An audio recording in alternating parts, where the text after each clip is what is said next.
Terima kasih Anda masih mendengarkan 102,8 Mesra FM. Mesranya musik dan informasi.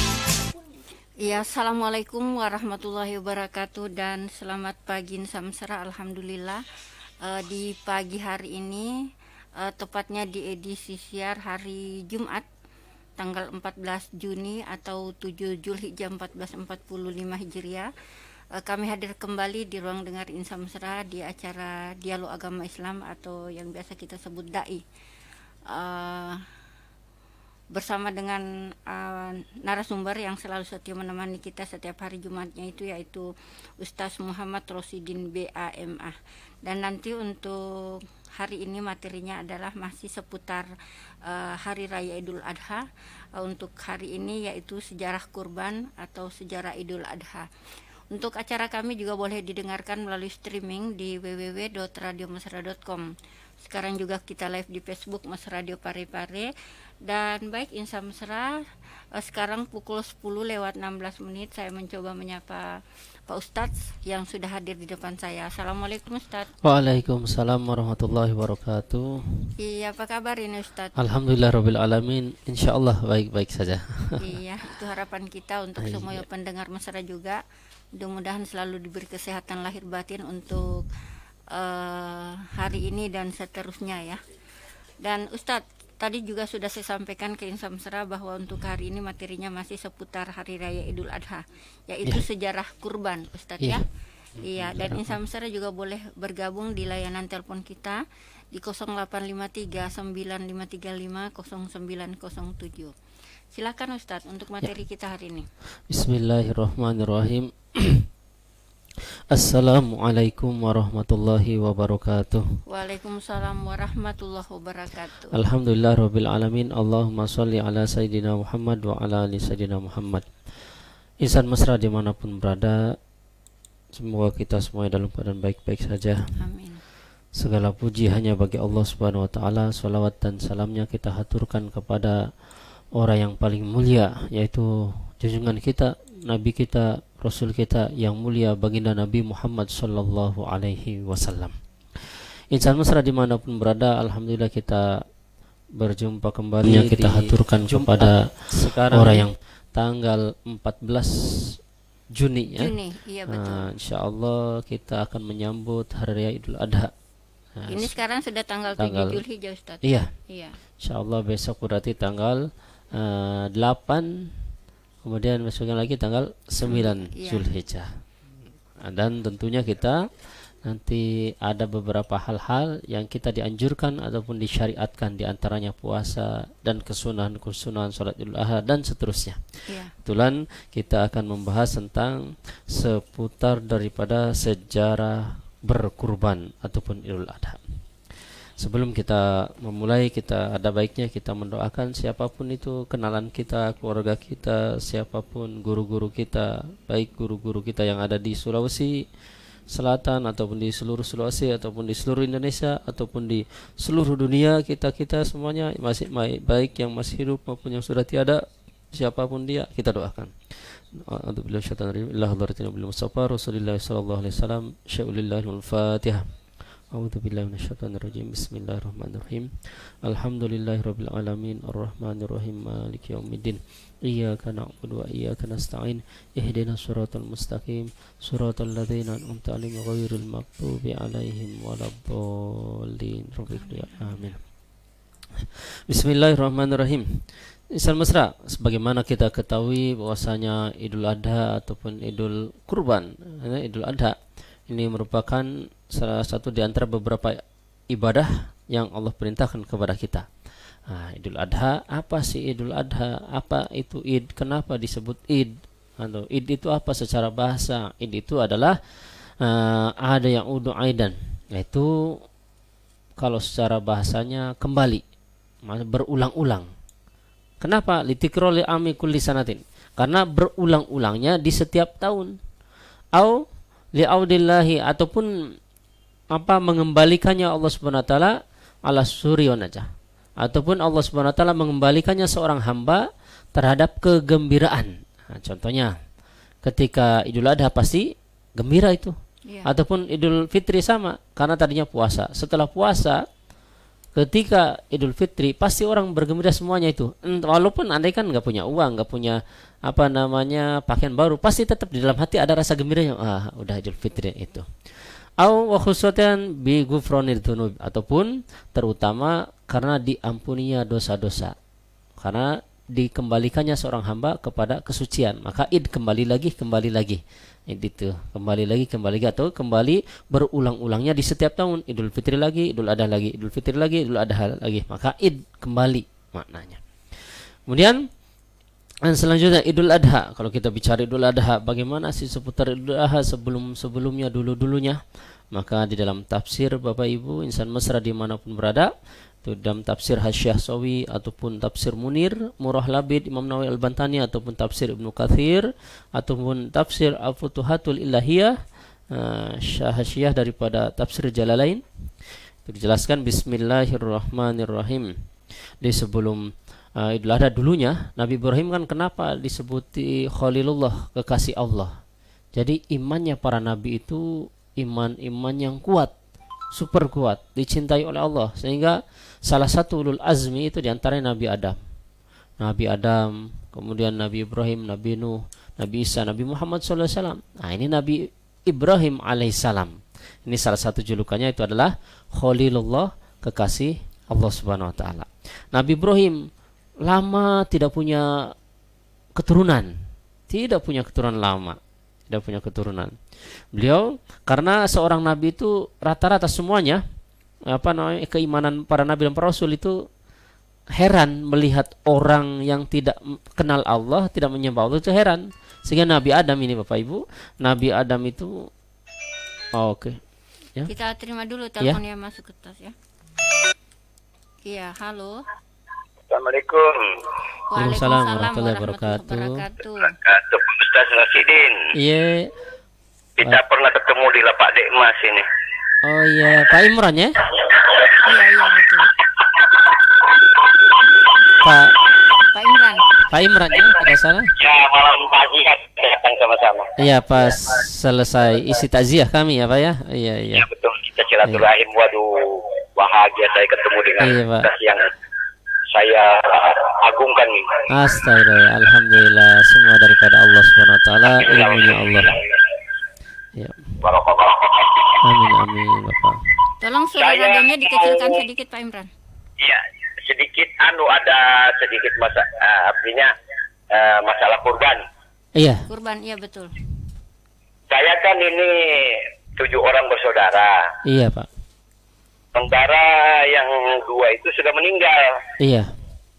Terus saya kasih atas nama satu sapi 7 orang. Kita mau yang hidup saja, yang mau menikmati. Iya. Maksudnya? Mana kira-kira artinya dalilnya untuk supaya ada istilahnya nyampe ke arwahnya kakak saya itu. Maksud yang menikmati itu namanya yang disebutkan atau? Ya, saya tulis namanya kakak saya yang sudah almarhum. Iya. Sapi. Iya, betul. Jadi 7 orang kami bersaudara. Iya. 7 orang itu yang masih hidup 5 orang. Iya. Gimana artinya supaya arwahnya yang di sana itu dapat menikmati juga dengan doa-doa kami yang masih hidup ini dalam memberikan kurban ini, supaya kami juga mendapat pahala dan mereka mendapat arwahnya mendapat berkah gitu. Iya, betul. Ya, cuma itu Pak Ustaz, mohon maaf kalau terlalu banyak saya punya pertanyaan. Terima kasih. Wabillahi taufiq wal hidayah. Assalamualaikum warahmatullahi wabarakatuh. Waalaikumsalam warahmatullahi wabarakatuh. Iya, dengan Pak Imran, terima kasih. Alhamdulillah, semuanya daripada Allah Subhanahu Wa Taala. Ilmunya Allah Subhanahu Wa Taala semuanya, bukan dari saya. Kemudian tadi pertanyaannya itu tentang kurban. Bagaimana kalau kurban? Kan keluarganya saudara-saudara ada 7 orang. Di antara beberapa saudara tersebut ada yang sudah meninggal. 2 orang. Kemudian tetap dikurbankan. Nah, yang kami tangkap seperti itu, apakah boleh tidak hukumnya? boleh. Mana dalilnya? Di dalam hadis Sahih Muslim nomor hadis 1966 1967, an Anas radhiyallahu anhu qala, dari sahabat Sayyidina Anas radhiyallahu anhu, beliau mengatakan qala annahu sallallahu alaihi wasallam, ketika Rasulullah SAW doha bikabshin, ketika ketika Rasulullah SAW berkurban dengan kambing, wa qala ingadzabihi, dan Nabi SAW mengucapkan ketika sebelum menyembelih, ucapkan bismillahirrahmanirrahim, Allahumma taqabbal min Muhammadin, ya Allah terimalah ini kurban dari Muhammad SAW, wa ali Muhammadin, dan dari keluarga Nabi Muhammad SAW. Berarti keluarga Nabi Muhammad SAW siapa saja? Banyak. Ada yang masih hidup, ada yang sudah meninggal. Yang masih hidup banyak anaknya. Anaknya ada 7. Istrinya yang riwayat yang paling kuat ada salah satu riwayat ada 11, satu riwayat ada 9, tapi yang paling kuat 9. Paman-pamannya, sepupu-sepupunya itu yang masih hidup ada, yang sudah meninggal ada. Ini Nabi ikut sertakan. Dan dari keluargaku Nabi Muhammad, berarti yang masih hidup ada, yang sudah meninggal ada. Ini boleh kita kurban terhadap orang yang meninggal. Wa min ummati Muhammadin, kata Nabi ketika sebelum menyembelih, dan terimalah ini kurban dari umatku, umat Nabi Muhammad SAW.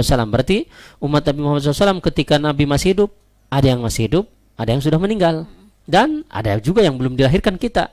Sebetulnya kita pun sudah dikurbankan. Maka Bapak Ibu yang belum berkurban, sebetulnya yang tidak mampu, kita sudah dikurbankan oleh Nabi. Apalagi kurbannya Nabi pasti diterima, karena Allah. Kalau kurbannya orang-orang, ya, kalau dia betul-betul pengen disebut-sebut supaya namanya ini apa, naudzubillah, nanti berkurang palanya, bahkan naudzubillah kalau tidak diterima. Maka walaupun tetap seperti itu, kita istighfar saja. Ketika ada rasa pengen disebut, istighfar, ya Allah, luruskan lagi niat saya, Allah luruskan karena Allah, seperti itu. Jadi ini dalil bahwasanya boleh kurban terhadap orang yang meninggal, baik ditulis namanya ataupun tidak. Nah, ini dalilnya hadis riwayat Sahih Muslim nomor hadis 1966 1967, sampai tidak pahalanya, sampai pahalanya. Mana dalilnya lagi? Dalam kitab Sahih Muslim syarahnya, ya, bab wusulu thawabi amal sholih alal mayit, bab tentang sampainya pahala sedekah kepada mayit. Nah, ini bisa juga dijadikan dalil untuk takziah Bapak Ibu. Takziah 3 hari, 40 hari, apakah 7 hari, 1000 hari. Kalau hari-harinya itu enggak ada, tapi dalil sedekahnya itu di dalamnya. Apa dalilnya? An Aisyah radhiyallahu anha, dari Sayyidatina Aisyah radhiyallahu anha, beliau mengatakan, sa'ala rajulun, bertanya seorang laki Rasulullah SAW kepada Rasulullah SAW, ya Rasulullah, wahai Rasulullah, inna ummi ubtulitat nafsuha, wahai Rasulullah, ibuku meninggal tiba-tiba, walam tusi, dan belum sempat berwasiat, wa adzunuha, dan saya berkeyakinan kalau takalamat, kalau beliau masih sempat bisa berbicara, tasoddaqot, pasti akan memerintahkan untuk keluarganya ini, kami untuk bersedekah terhadap hartanya. Apalah ajrun lau tasaddaqtu anha, apakah kami ini yang masih hidup kalau bersedekah diniatkan untuk almarhumah pahalanya sampai? Qala na'am, kan Nabi menjawab, ya, sampai pahalanya. Satu hadis lagi, salah rajul, ya Rasulullah, inna ummi matat, wahai Rasulullah, ibuku meninggal.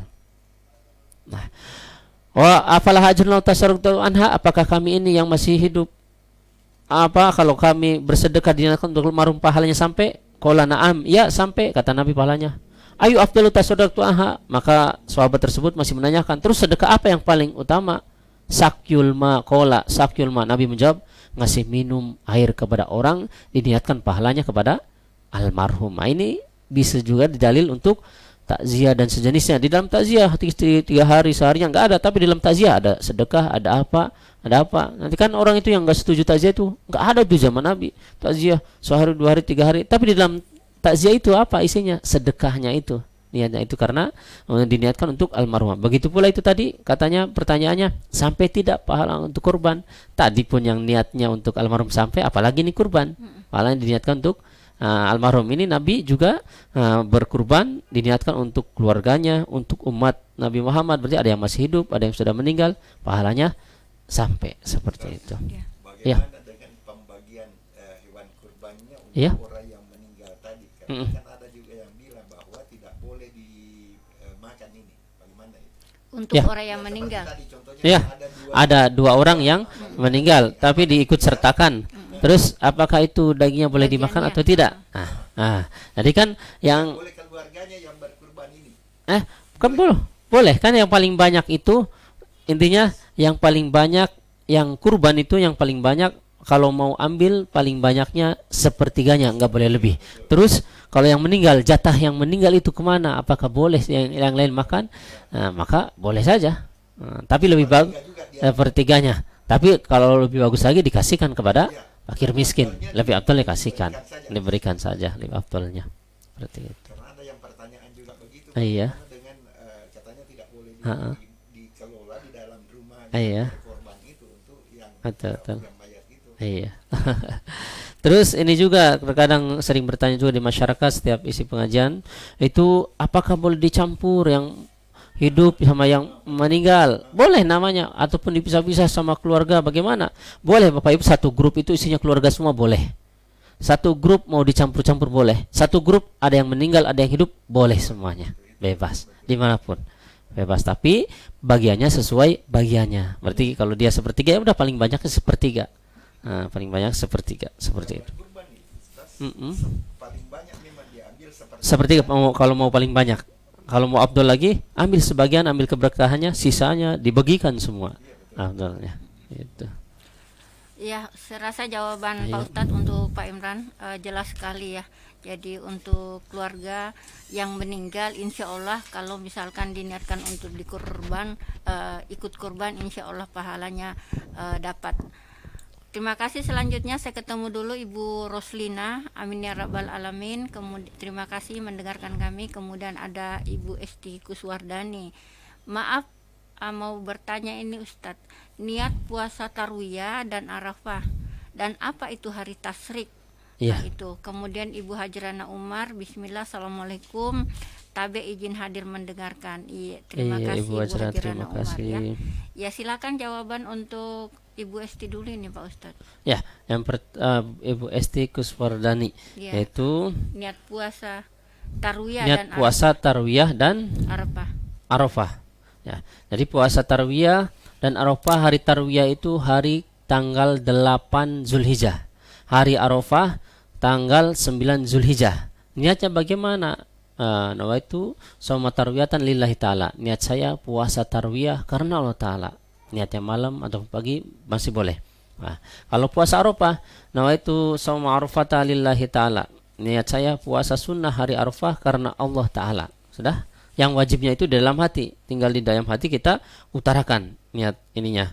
Niat puasanya. Jadi kalau kita ini Ustaz, nanti tanggal 16 ya?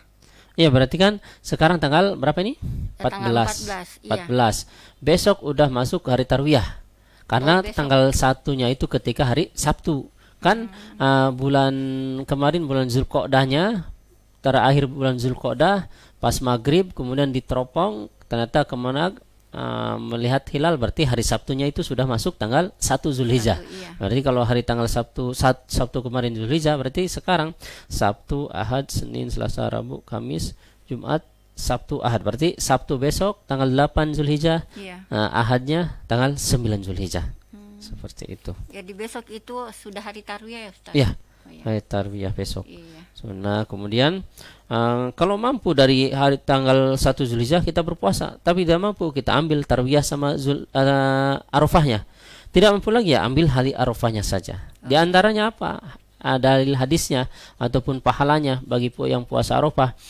An Sahal bin Sa'din radhiyallahu anhu, dari sahabat Sahal bin Sa'id radhiyallahu anhu, beliau mengatakan, yaitu Rasulullah SAW bersabda, man soma yaum arafata, barang siapa yang berpuasa pada hari Arafah, ghufira lahu dzambu sanataini mutatabi'ataini, yaitu akan diampuni dosa-dosanya 2 tahun. Yaitu 2 tahunnya, kalau di sini malah diperinci lagi 2 tahun, tahun yang lalu dan tahun yang akan datang. Itu tahun yang lalu, yaitu siyamu yauma arafata inna atasiballahi ayyukaffira sanatil lati ba'dahu wa sanatil lati qablahu.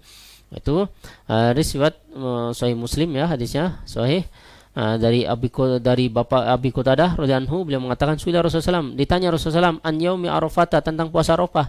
Qala, Nabi menjawab, yukaffiru sanatil madiyah wal baqiyah.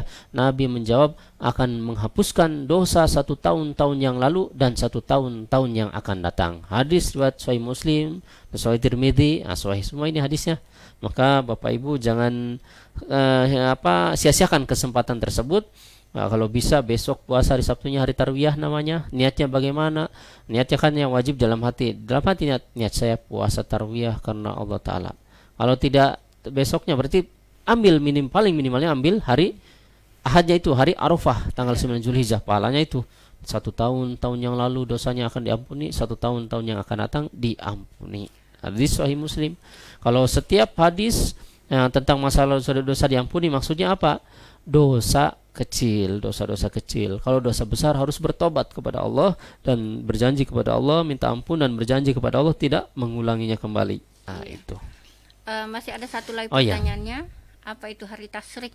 Ya, hari tasyrik itu Bapak Ibu 3 hari setelah Idul Adha. Andaikan kan lebarannya hari insya Allah hari Senin. Iya. Berarti tambah 3 hari, Selasa, Rabu, Kamis. Nah, ini 3 hari ini tidak boleh berpuasa. Kenapa? Karena hari ini masih lebaran, masih bisa menyembelih hewan kurban, masih berkurban hukumnya. Andaikan di hari Seninnya tidak ada daging, tidak ada hewan ataupun belum ada uang, ternyata di hari 3 hari tersebut, Selasa, Rabu, Kamis di antara ini kita ada uang, ambil, silakan beli hewan kurban lalu berkurban, sah. Sama pahalanya karena masih Idul Adha. Nah, itu kalau Bapak Ibu kalau kita ke Arab ataupun ke daerah-daerah Jazirah Arab sekitarnya, kami dulu belajar di Pakistan itu 3 hari setelah Lebaran pun masih menyembelih terus. Setiap rumah itu rata-rata menyembelih di sana itu, setiap rumah 2-3 berdarah di jalan-jalan berserakan, kepala kambing, kepala domba, kepala sapi, kepala unta berserakan di pinggir jalan. Kami orang Asia Tenggara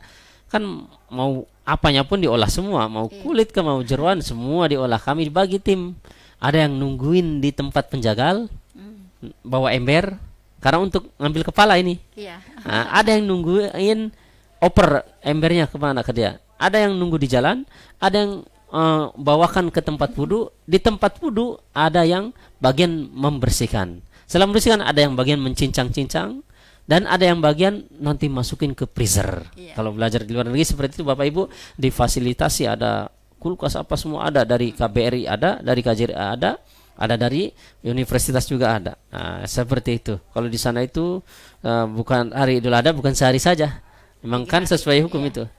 Sekarang Idul Adha, besok pun masih menyembelih terus setiap hari. Itu ini kenyang. Ada pertanyaan dari Bu Hajirana Ustaz. Apa niat puasanya Pak Ustadz jika kita mulai puasa mulai hari pertama bulan Zulhijjah sampai hari ke-7? Adakah dalil yang kuat untuk puasa tarawiyah? Ada pendapat mengatakan tidak ada dalil yang kuat mengikat puasa tarawiyah. Ya, Bapak Ibu yang dirahmati Allah Subhanahu wa taala. Jadi pertama puasa dari tanggal 1 sampai tanggal 7 apa niatnya? Niatnya itu niat puasa Zulhijjah. Nah, karena salah satu diantaranya yang Rasulullah anjurkan itu ketika sudah memasuki Zulhijjah maka berpuasalah kalau mampu di tanggal 1-nya sampai tanggal 9. Nah, niatnya gimana? Niatnya itu niat saya puasa Zulhijjah sunnah karena Allah Ta'ala sudah. Terus tanggal hari tarwiyah bagaimana? Ya memang tidak ada dalil, maksudnya tidak terlalu kuat dalilnya.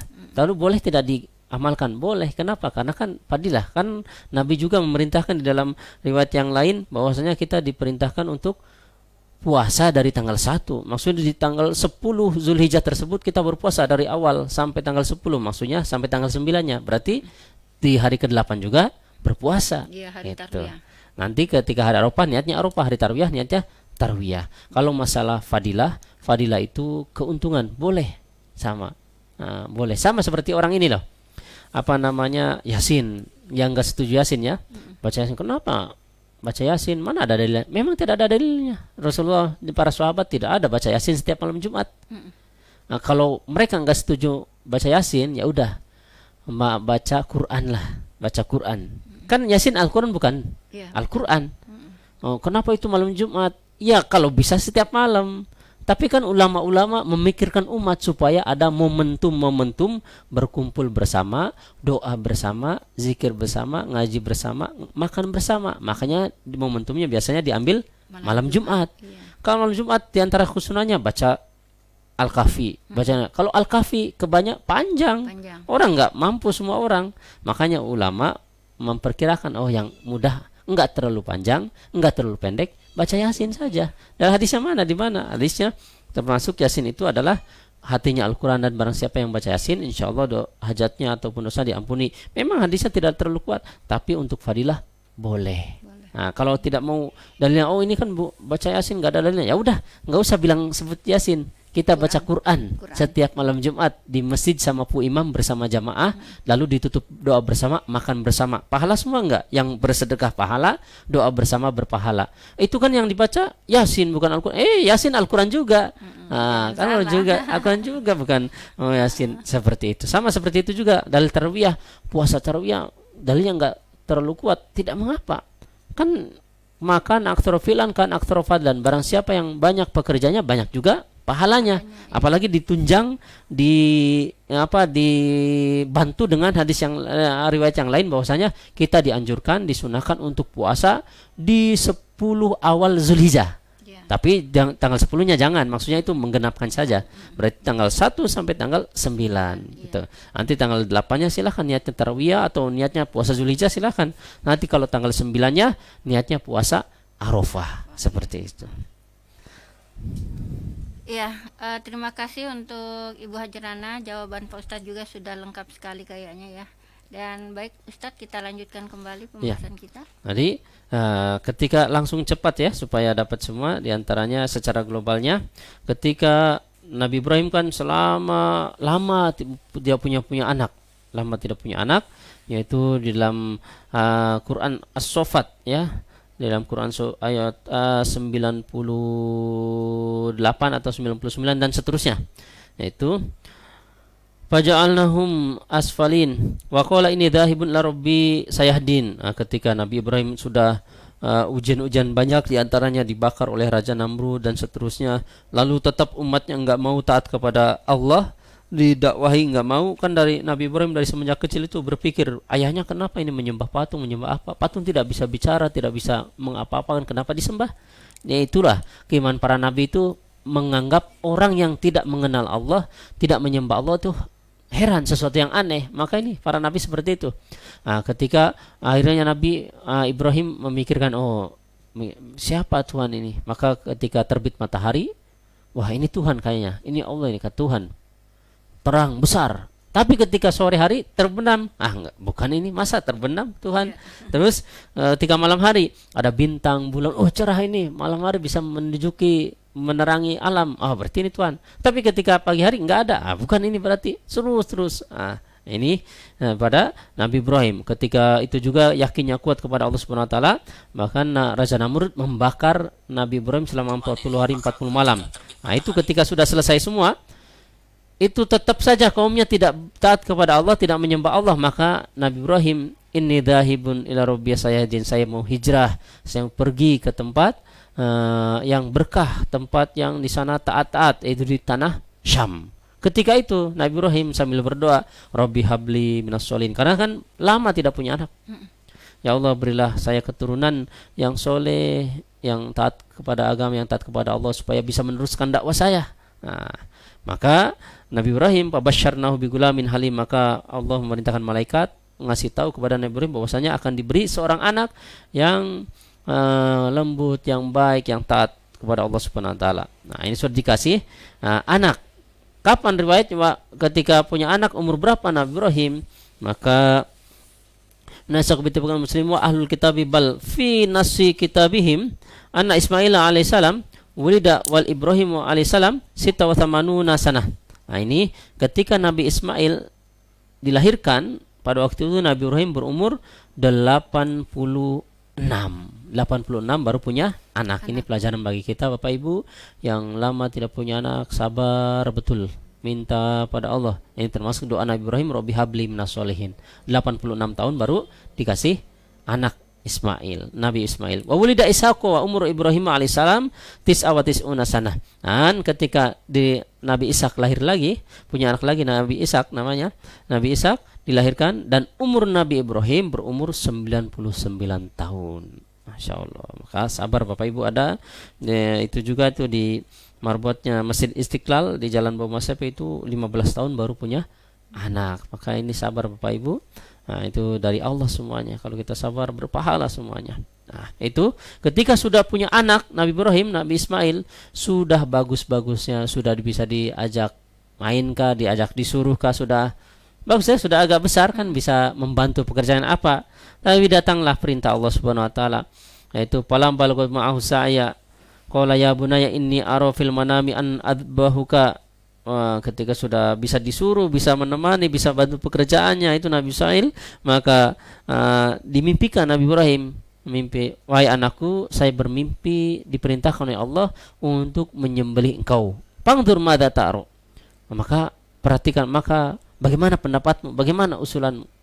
Qala, maka Nabi Ismail, ya abati fa'al ma tu'maru tu'maru satajiduni insyaallah minas sabirin. Wahai bapakku, perintahkanlah, laksanakanlah itu perintah daripada Allah Subhanahu wa taala, insyaallah bapak kita akan mendapati termasuk Allah Subhanahu termasuk daripada orang-orang yang bersabar. Nah, ini pelajaran bagi kita Bapak Ibu, kalau orang tuanya taat kepada Allah, betul-betul soleh, insyaallah anak kita pun karena dididik oleh ibunya yang taat, bapaknya yang taat, maka anaknya pun akan insyaallah akan taat, betul-betul taat.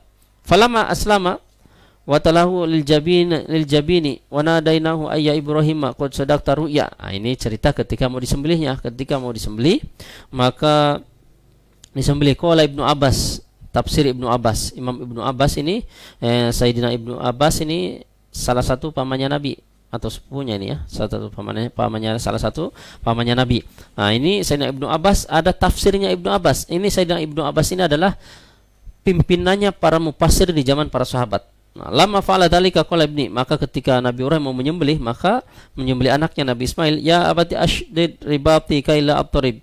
Wahai bapakku, kencangkan talinya, ikat dengan kuat talinya supaya saya tidak diganggu, tidak ragu-ragu, tidak diganggu oleh setan. Nanti kan setan bisa mengganggu, malah tidak jadi menyembelih. Kencangkan talinya. Ini salah satu dalil kita untuk mengikat tali terhadap hewan kurbannya. Waqfi thiyabaka hatta la yantabah 'alaiha min dami syai'in fayanqusu ajri.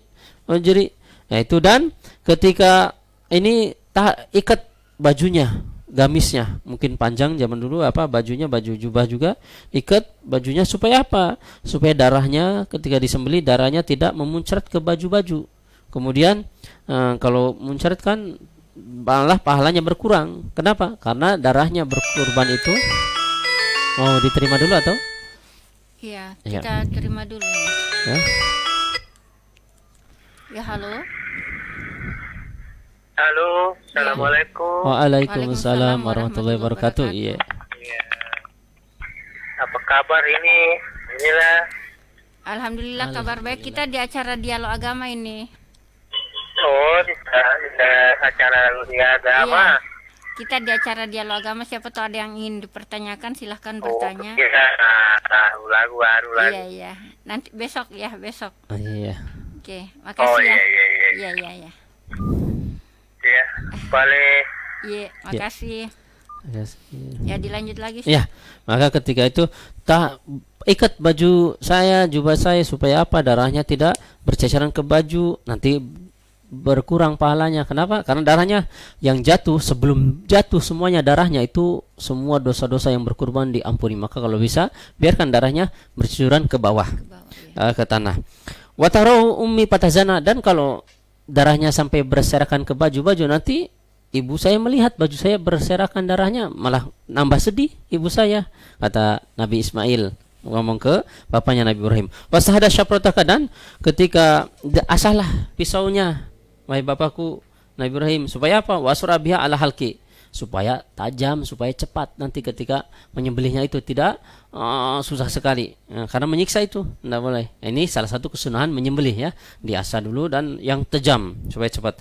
Yakun ahwana alayya, supaya matinya mudah, supaya disembelihnya mudah. Wa idza ataita ummi faqru alaihi salam minni, dan ketika engkau wahai bapakku ketika pulang setelah menyembelih saya, kata Nabi Ibrahim ketika pulang, sampaikan salamku kepada ibuku, kata Nabi Ismail. Wa in ra'aita antaroda komisi alaiha fa'al, kalau engkau mau kasih itu jubah saya, pakaian saya ke ibu, silahkan kasih. Fa innahu asayakuna aslalaha aini. Dan siapa tahu dengan itu hatinya agak sedikit berkurang kesedihannya karena dikasih baju saya kadang-kadang. Faqala Ibrahim, maka Nabi Ibrahim mengatakan, "Na'am al'auna anta ya bani ala amrillah." Wah, ya betul anakku, nanti saya akan melakukan seperti yang engkau sarankan. Fafa'ala Ibrahim ma amara bihi ibnihi. Maka Nabi Ibrahim melakukan terhadap apa yang disuruh oleh disarankan oleh anaknya Nabi Ismail. Tsumma aqbalahi wa huwa yabki. Dan Nabi Ibrahim kemudian ditelungkupkan mau disembelih. Nabi Ibrahim nangis, wal ibni yabki, dan Nabi Ismail pun menangis. Palama wada'a asikin ala halqi lam tu'athar syai'an, maka ketika pisaunya itu ditaruh di leher, digerek-gerek, diputar-putar, tidak mempan sama sekali. Fashtadaha bil hajari marratayn aw thalathan. Nabi Ibrahim langsung ngasah lagi ke batu-batuan yang ada di situ 2 kali 3 kali disembelih, tidak bisa lagi. Kula dzalika la satiu an taqta syai'an. Semuanya tidak beruna sama sekali, tidak mempan sama sekali. Mana'at bi qudratillah taala. Ini bahwasanya ini kekuasaannya Allah, memang kehendaknya Allah Subhanahu wa taala, tidak ini. Maka dalam riwayat yang lain juga ketika wakil darballahu subhanahu min hasala, dalam satu riwayat yang lain qala ibni fa inda dzalika qala ibni, maka Nabi Ismail mengatakan ketika mau disembelih, ya abati kabbini wajhi ala jabini, ya wahai ibu, wahai bapakku Nabi Ibrahim, miringkan badanku nanti ketika mau disembelih. Jangan diinikan kepalanya ke atas, diterlentangkan, jangan diterlentangkan. Yaitu mana tadi, jangan diterlentangkan. Supaya apa? Fa inna ka idzan darasbi wajhi rahmatani. Dan kalau terlentang itu, nanti ketika mau menyembelih, engkau melihat wajah saya, merasa kasihan, tidak jadi disembelih, padahal itu perintah Allah Subhanahu wa taala. Karena diterlentangkan. Nah, itu Nabi Ibrahim nanti melihat wajah saya, nanti bapak enggak jadi menyembelih karena merasa kasihan. Padraktuka rafataka tahwi ila baina wa baina amrillah. Karena padahal itu adalah perintah Allah Subhanahu wa taala. Wa ana anzuru ila syaprati fa ajza minha. Dan saya pun nanti melihat pisau golok mau disembelihkan, malah nanti agak-agak gimana, ngeri, takut karena badannya terlentang. Tapi kalau miringkan tidak, Papa Allah dzalika Ibrahim, maka Nabi Ibrahim melakukan seperti apa yang disarankan oleh anaknya, dimiringkan, tidak diterlentangkan. Ini salah satu sunnah menyembelih hukum. Tsumma wada'a sikina ala qafahu fanqalabat. Kemudian ketika pisaunya ditaruh di leher panudia, maka ada yang memanggil, ya Ibrahim qad sadaqta ru'ya, wahai Nabi Ibrahim, engkau betul-betul telah membenarkan perintahku, membenarkan mimpi tersebut, itu adalah perintah daripada Allah Subhanahu wa taala. Wa yu'atul anbiya'i haqqun wa af'alhum bi amrillah taala. Mimpinya para nabi adalah hak dan mengerjakannya itu adalah perintah Allah Subhanahu wa taala. Maka itu sehingga pisaunya tidak mempan, dan dalam satu riwayat diganti dengan kambing gibas, domba. Dalam satu riwayat lagi bahkan kambingnya itu domba-domba itu anaknya Nabi Adam, Habil, saudaranya Qabil. Kan dulu Qabil sama Habil ketika dimintai untuk pengorbanan terhadap agama, Qabil cari tumbuh-tumbuhan ataupun padi ataupun tumbuh-tumbuhan yang akan Qabil itu bertani, dia bercocok tanam. Dia cari yang jelek untuk berkorban, nanti taruh di gunung lah untuk berlomba-lomba pengorbanan. Tapi Habil ini dia kan ternak sukanya. Dia pilih domba yang paling bagus. Ternyata yang diterima dombanya Habil. Makanya ini diganti dengan dombanya Habil. Itu seputar daripada secara globalnya sejarah daripada berkurban. Saya baca dulu ini, ada pertanyaan yang masuk ini. Dari Ibu Atika, Assalamualaikum. Adakah dalilnya kalau kita setiap malam Jumat barasanji di masjid untuk semua jemaah haji, bagaimana hukumnya? Adakah niatnya? Barasanji nih Ustaz? Assalamualaikum. Ibu.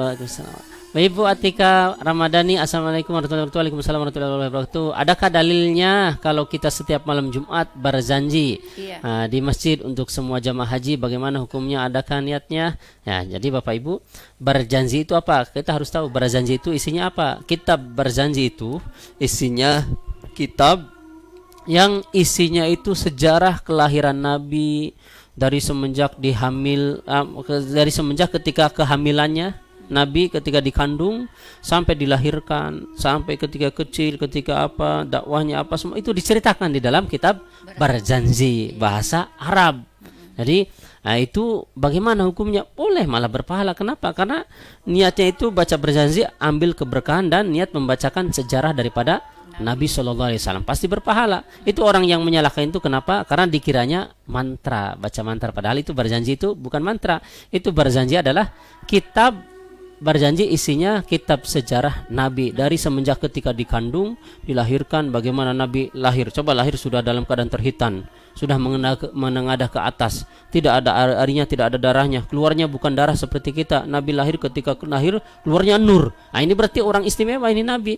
Itu di dalam berjanji ada seperti itu, semua diceritakan semuanya. Maka sudah pantas kita, kalau kita mengagungkan Nabi pasti menjunjung tinggi Nabi pasti berpahala. Itu dalam berjanji itu kan isinya cerita Nabi. Ini baik, nggak harus malam Jumat, mau tiap hari pun bisa.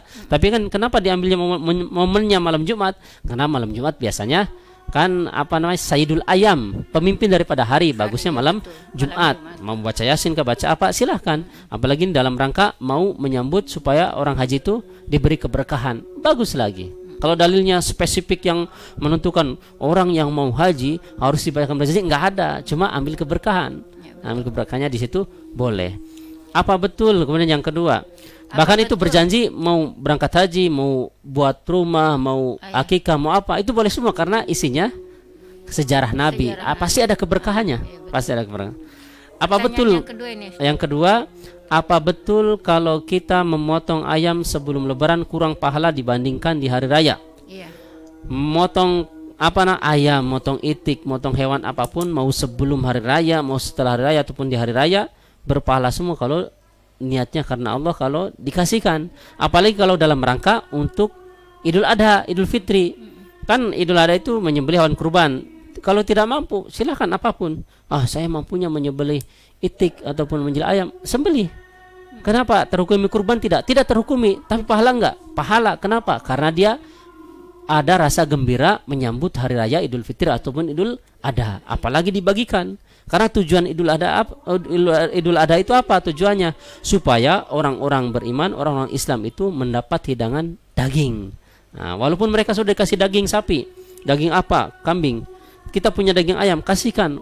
Pasti orang dikasih senang tidak? Senang itu. Tetap berpahala. Seperti itu. Saya rasa jawaban untuk Ibu Atika Putri Ramadhani cukup jelas sekali ya. Dan Ustadz sepertinya kita sudah di penghujung ini. Untuk materi kita sepertinya juga sudah habis untuk hari ini Ustadz ya. Untuk yang seputar Idul Adha mungkin cukup. Nanti Ibu Bapak yang mau lebih jelas lagi bisa tanyakan kepada para ustadz-ustadz yang terutama dari pesantren klasik, ataupun lihat di YouTube Ustadz Andi Hidayat, Ustadz Somad, Buya Yahya, ulama-ulama, silahkan di situ ada ininya. Boleh di YouTube tapi tanyakan juga supaya lebih jelas. Boleh baca terjemah tapi tanyakan juga maksudnya apa, ininya apa, kepada ahlinya seperti itu. Insan mesra semuanya, terima kasih sudah mendengarkan, termasuk yang baru bergabung ini.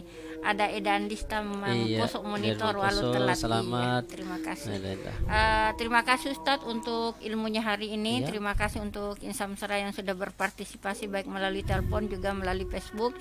Insya Allah ada manfaatnya bagi kita semuanya. Wabillahi taufiq wal hidayah. Wassalamualaikum warahmatullahi wabarakatuh. Waalaikumsalam warahmatullahi wabarakatuh. Terima kasih Anda masih mendengarkan